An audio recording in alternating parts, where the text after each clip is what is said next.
Voilà, madame, monsieur, c'est l'heure de vous informer. Alors, bienvenue à tous. Les rapports de recherche menés auprès des communautés au Nord Kivu et Sud Kivu sur la protection de la femme ont tous été présentés ce vendredi.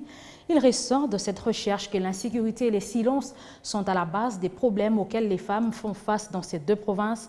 Alors, après la vulgarisation de ce rapport au niveau provincial, la seconde étape sera au niveau national pour arriver à une protection totale de la femme. Détail Patrick Sialoua.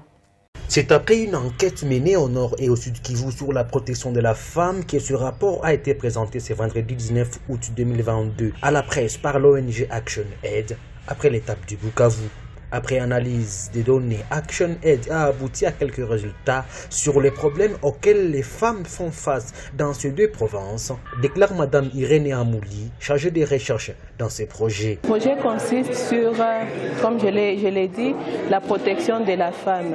Dans ce projet, nous avons organisé une série de collectes de données, une série de recherches qui a vraiment touché la protection de la femme. Cette recherche a été orientée au Sud et au Nord Kivu. Les résultats ont touché premièrement l'insécurité à laquelle les femmes font face. Et de cela, nous avons identifié quelques problèmes, les violences conjugales, les violences domestiques, les violences liées à la terre, à l'héritage.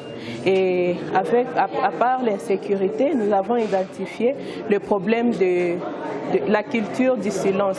Cette recherche sur la protection de la femme n'est pas un travail individuel, mais plutôt collectif, déclare Mme Cécile Kassoki, chargée des programmes de Action Aid. Donc c'est un projet qui a été exécuté à consortium avec Action Aid, CEPRIS, INA et IDS. Après la présentation des résultats au niveau provincial, au Nord et au Sud Kivu, nous prévoyons un autre atelier au niveau national où nous allons présenter les résultats au niveau national devant les gouvernements et les différents bailleurs ainsi que les autres partenaires. Pour la vulgarisation des résultats de ce travail auprès du public, un festival d'exposition artistique de 2 jours est organisé à Goma par Action Aid.